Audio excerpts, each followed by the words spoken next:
lesson number 3. This lesson is called Moses and Crossing the Red Sea. And we have craft number 3 for this lesson. Right? Yes. The last lesson, we talked about baby Moses on the river. Pharaoh's daughter picked him up and took him in as her own, right? So this lesson is going to be about Moses when he's already grown up and when he's an adult, and the plan that God fulfilled in his life. Before we start talking about Moses and what he did when he grew up, let's talk about the country that he was living in. In that country, there was 2 nations living. There were Egyptians and Israelites. And Israelites were slaves. So Egyptians made them work, made them build everything for them, and they were beating them. They weren't feeding them good. So Israelites were living a very bad life. It was very hard for them to live.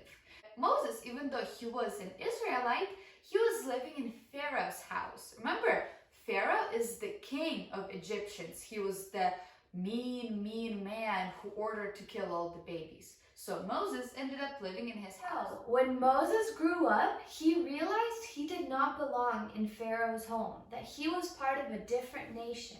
So he ran away. And after he ran away, God spoke to him and told him something he wanted Moses to do. God wanted Moses to free the Israelites from slavery.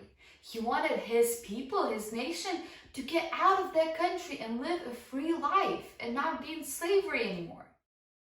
Moses went back to Pharaoh and to that kingdom, and he asked, God is telling me to free his people, which are the Israelites. So he's asking Pharaoh to free his slaves. Do you think Pharaoh was very happy and he was like, oh, okay, I'll just let them go. No big deal.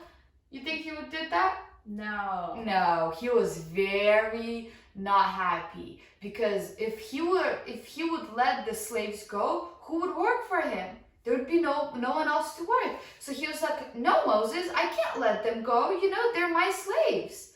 But God was more powerful than Pharaoh. Moses kept coming to Pharaoh and asking, hey, let God's people go. Let them go. Set them free. And he kept asking over and over. And every time Pharaoh said no. Every time Pharaoh said no, God would send a plague down on earth to punish Pharaoh for saying no.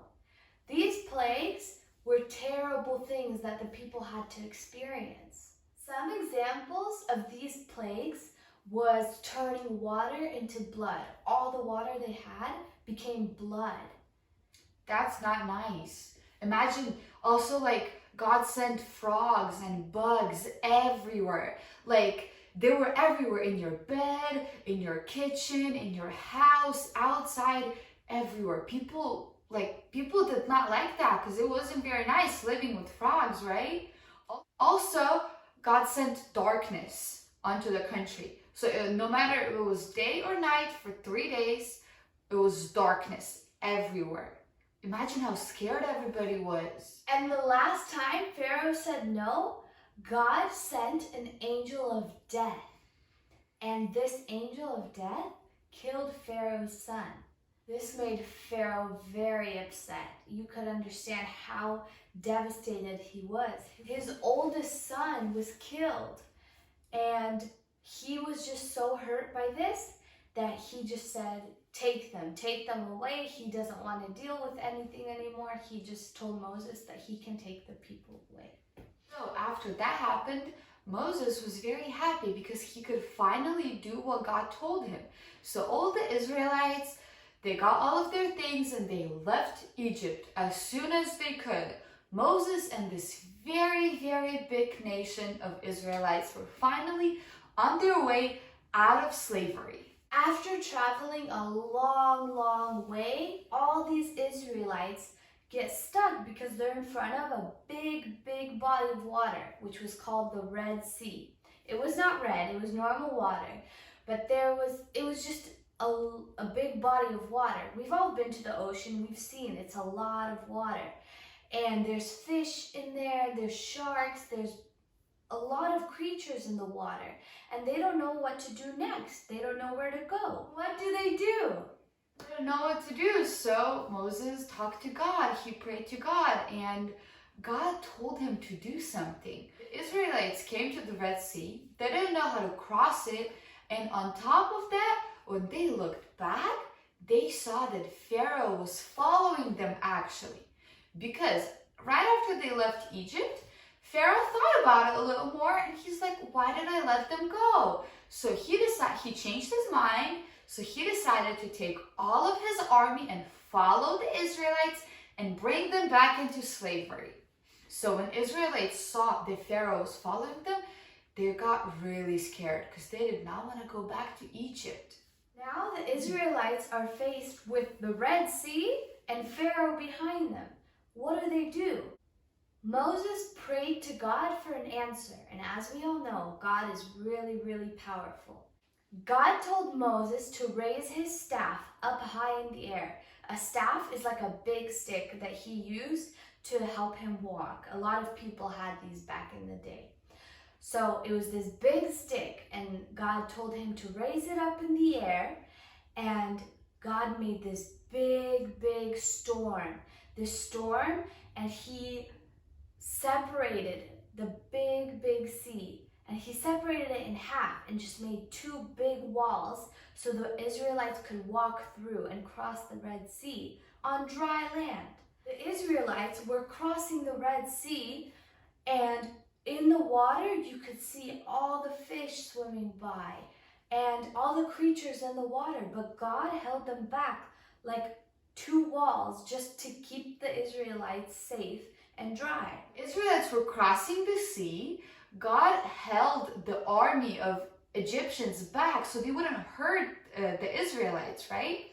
So when Israelites were done crossing the Red Sea and Pharaoh went after them because he thought he could walk through the little walkway as well, him and the whole army just started following them. Pharaoh and his army all ran after them in the water. And right in that moment, for some reason, they thought God would keep the walls open for Pharaoh and his army as well. Nope. But do you think that happened? Nope. No way. God let the walls fall all over the army, and they all drowned in the water. Can you believe that? And God knew that that was not his people watching. He knew, and he let them die there because he didn't want Israelites to be brought back to slavery. The whole army and Pharaoh drowned in the Red Sea because God kept his people safe. Even though this seemed impossible, God is all powerful and he can do wonderful miracles that we can't even imagine. And God does that in our lives today too. We may not see it. Maybe he might not part the Red Sea for us, but everything in our life, God is working and he is all powerful. He does wonderful things for us. So we always need to be grateful to him that he is so good to us, right?